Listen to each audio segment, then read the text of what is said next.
everybody, Nintendo commentator and competitive Splatoon 2 player Mellana here to talk about competitive gameplay. While the Splatoon franchise is on the surface seemingly playful and free, when we dig into it, there's just so much depth in the game itself, especially in a competitive context. So let's spend some time today to dig into the different parts of a competitive Splatoon 2 team and how what we know about Splatoon 3 might impact that dynamic.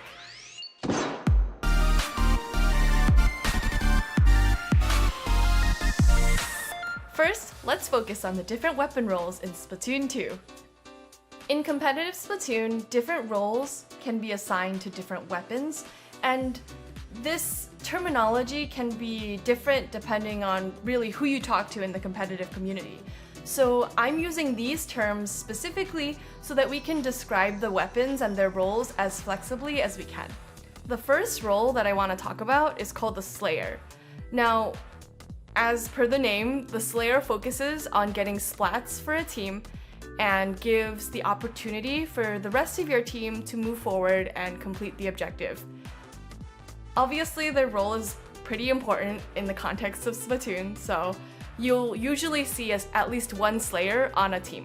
The second role that I want to talk about is called the Support. Support players focus usually on building specials, playing more defensively, putting down turf for the rest of their team, or working collaboratively with other Slayers. Now, as you can see, I listed a lot of responsibilities for the support players, so they're naturally a very, very important part of a competitive Splatoon team. I'm going to talk a little bit more about this role later on in this video because I really want to kind of dig into it and see how the support role might be affected when Splatoon 3 comes. And finally, we have the Anchor.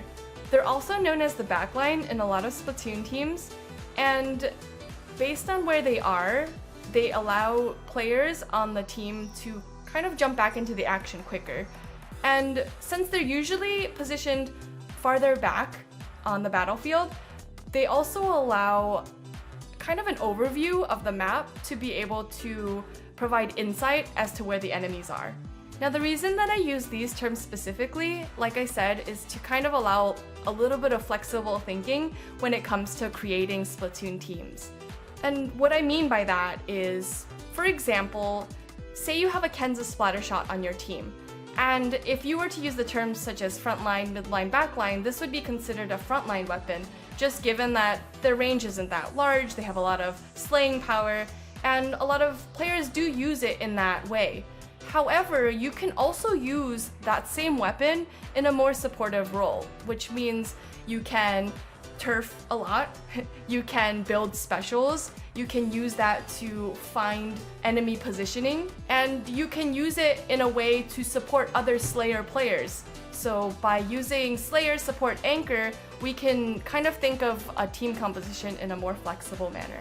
Now, there's no set way to construct a team in competitive Splatoon, and obviously some compositions work better than others, and team compositions can even vary widely based on the player who's on the team and how flexibly each player can play. So some players are meant to play anchor roles, and that's totally fine. But having at least one Slayer and one support player on each team is best in my personal opinion. Now let's talk about the support role and what it's currently like in Splatoon 2. The support role in competitive Splatoon is a supremely underrated role. It is very, very important to have on a team because of how many responsibilities they have. They have to work collaboratively with the other players to provide that numbers advantage. In other words, working together with your team to splat individual opponents will generally turn out more successful than taking on 1v1s. Support players also tend to play a little bit defensively, because then it gives them time to build specials like armor and missiles, which are supremely important in today's Splatoon competitive environment. Even specials like Bubble Blower, Booyah Bomb, and Baller, which tend to be more of a case-by-case basis, but can be used really productively depending on the situation at hand. By using specials, teams are able to get into the action more quickly and more reliably, giving them positional advantage to move up and kind of force the other teams to move back. Unfortunately, support roles tend to be overlooked in a lot of competitive Splatoon teams because the truth of it is, their jobs just aren't so glamorous. I mean, who really wants to be known as the armor bot or the missile spammer? So hopefully that opinion will change given what we know currently about Splatoon 3. Here are my predictions about the support role in Splatoon 3. I am super optimistic for the future of support players. First up, we were introduced to a new special in Splatoon 3 called the Ink Vac. This special will absorb all the ink lobbed at the user and use that to charge up an extremely powerful shot right back at the enemies. I think that the Ink Vac is going to give kind of a glamorous perspective to support players in competitive Splatoon moving forward.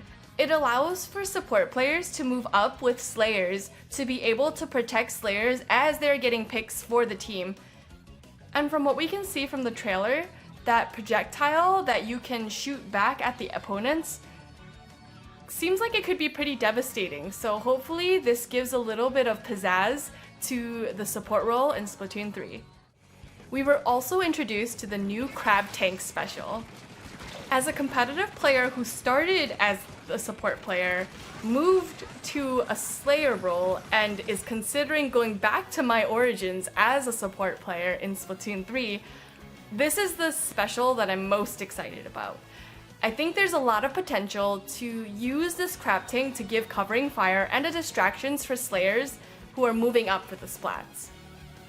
And depending on how much HP that Crab Tank has, and with a name like Crab Tank, you would assume that it had at least a smidgen of HP, right? I think there's a lot of potential to be able to use this as kind of like a Tentabella shield with a little bit more mobility, so we'll see what happens when Splatoon 3 comes out soon TM.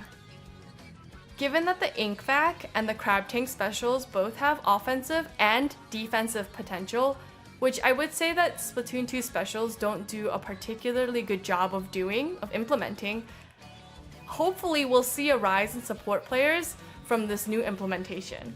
And who knows, we might be able to even see more stats at the end of a match that could glorify the role of a support player further, but we'll have to wait and see until the game comes out. It's my personal hope that we'll see a lot more support players rise to the occasion in Splatoon 3. Thank you so much for watching this video. If you want me to talk a little bit more about the other roles in Splatoon 2 and predictions that I might make for them in Splatoon 3, definitely comment that below and tell me your thoughts. If you like this video, be sure to like and subscribe as well, and hit that bell button so that you know when my next video will be up. Thank you so much again for watching this video. I'm Mellana, and until next time, stay fresh!